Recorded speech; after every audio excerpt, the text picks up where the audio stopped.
Welcome to the Pop Art Hunter channel, and today we're going to be unboxing a big, a large, a huge, a ginormous box containing lots of epic stuff.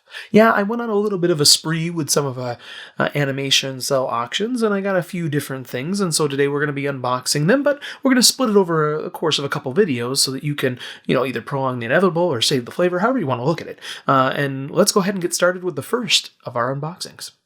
The box was a little too large for the unboxing table. I went ahead and opened the larger box, brought out the individual packaged items, and we're going to unbox those individually. So I have not opened them yet. I have not put my eyes on them just yet, but we do have, again, a few pieces that were individually wrapped that were inside of a larger box. The box is huge, so I wasn't able to put that on the table and really open it effectively. So once again, I didn't take photos of the actual packaging of all these items together, but it's almost its own work of art to see those things packaged, because they do such a good job making sure things don't get damaged in transit, and that they label everything appropriately, what layers things are on, etc.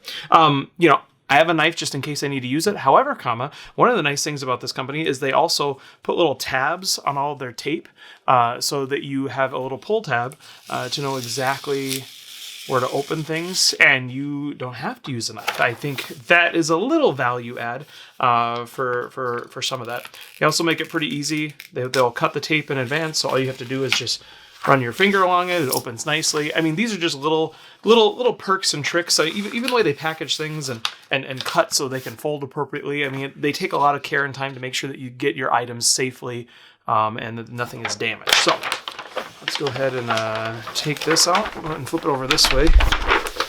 Take it out a little bit more in a surprise fashion. So, what is this? What do we have here? We'll go ahead and take off all the tape first so we can open it up appropriately. So, we have From the Land Before Time. This is a pretty cool setup. I have a couple of other of these that I have not done a video on yet, so eventually I will do that for you so that you can see the entire collection of these. Come on here. Come on. Come on. You have to be patient. I get too excited and I try to pull too quickly. So this is a setup from The Land Before Time, and it's a color model sheet.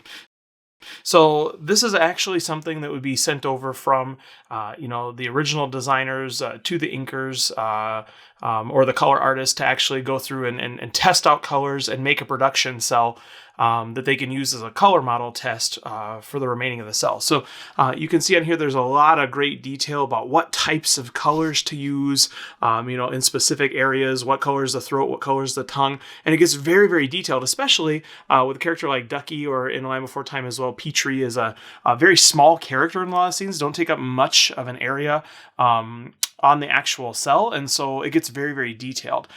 They also have additional notes here for the artists who will be actually making the colors, if they have any specific notes they want to tell them to do certain things. So I'm actually going to go ahead and, sometimes I have good practice and I'll use gloves. Other times I won't because I get too excited, or, for some of the less expensive drawings and such, I tend to have a little bit worse habits. I'm going to use some white gloves here. Here we go. I feel like a magician in a magic show. We're going to go ahead and use those just so that once we get to the cell portion of this, we're not damaging anything. So this is just one of the cell mock-ups for the Ducky character, and it gives some inker's notes here. Here are Spike, Sarah, and Petrie.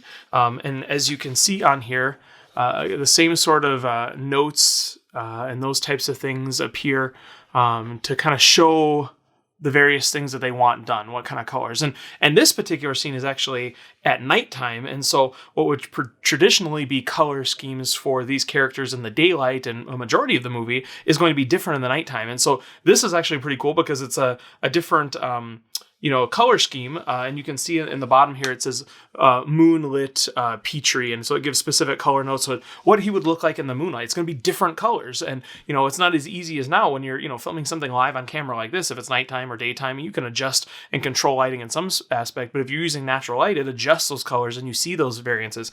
Animation, they had to do this from scratch. So this particular piece here actually, Ducky here actually sits, in this general area. So she would actually be placed about there on that particular scene. And so they sent these over separately, likely because they had a different cell for each of these aspects. Because I believe in this one, the characters are sleeping, Ducky wakes up, and so there's going to be a lot of different animation and frames per second here that they need to account for, while these people are just sitting almost still and snoring and having a little bit of breath. So they're able to maximize the amount of footage they get without as many cells.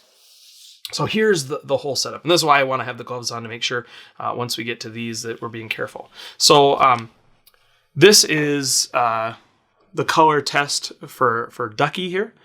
So I can kind of put over the white there, so you can kind of see that it matches this other cell setup along with the other one of the other main characters here. So I'm just gonna be careful here. I try, if at all possible, to separate from the reproduction backgrounds or the original backgrounds if possible. You have to be very careful. A lot of people suggest just leaving it as is.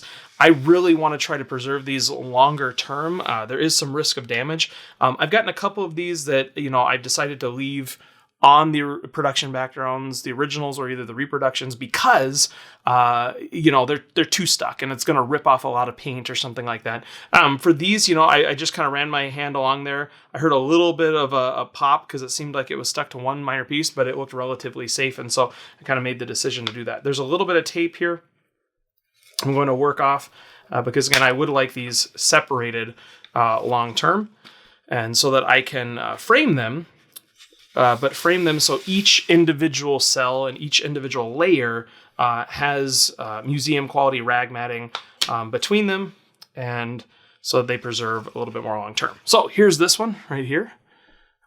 Pretty cool. And I always love looking at the backs of these cells. This is a little bit of a curly one here because it's so large. But I mean, the paint job on the back is, such a goopy, gloppy mess. And then it just comes out so pristine because of the line work and how they produce these. It's just really cool. So if we look at these together, I'm going to go ahead and shift this over here. You can see that, it's the same exact setup here, same exact dimensions, and they use that as kind of a model. But you can kind of see where the colors go and how they match up. And actually, this is something I didn't even consider until this very moment. I have a couple of versions of these, especially from The Land Before Time, where I have this frame, the actual drawing frame separately from the cell. But it could be kind of cool to overlay them like this, so that you could see the notes, but with a cell on top of it. And that actually might be something I might consider.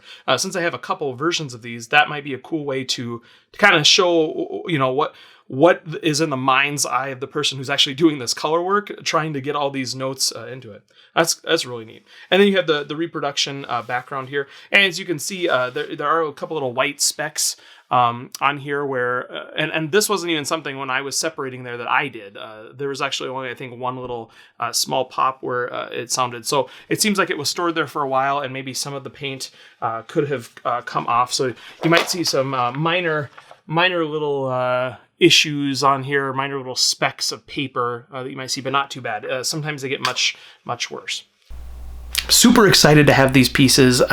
I just think they're super cool. I've got some other ones that are sort of like it. You've got the original sketch and you got the color model, and I mean, so literally someone pencil sketched this whole thing out and they put the colors in, they add these little notes and they sent it over to another department, and that department went ahead and painted things up, and then they used it for the production to make things consistent. And I just think it's just a behind the scenes look at how these productions were made and all the work and the painstaking effort that went into it. And I love it. Not only is this cool because I've got some other pieces that are like it from Land Before Time, but it's also neat because it's a different color scheme. Even though I have similar characters, this is a moonlit night theme, and so the color scheme is different, and you can see different notes and different notations about how they're going to make these look to make it look like it's nighttime. And so that's another unique piece. Now, I'm not exactly sure how I'm going to frame these and display these. Right now I have the pieces where they have the drawing, and then I have a separate frame and they have the cell, and they're side by side. You can kind of see that transition, but I'm actually thinking about maybe taking the one cell, putting it over the top of the drawing, and so you can actually almost envision what the person who is painting the cell was having to remember and think about as far as getting those colors in the right spots. And so instead of having the drawing with the little notes beside it, it would look like the cell had the notes beside it. And so I don't know, that might be a way that I display it, since I have the other ones in that way. But I don't know yet.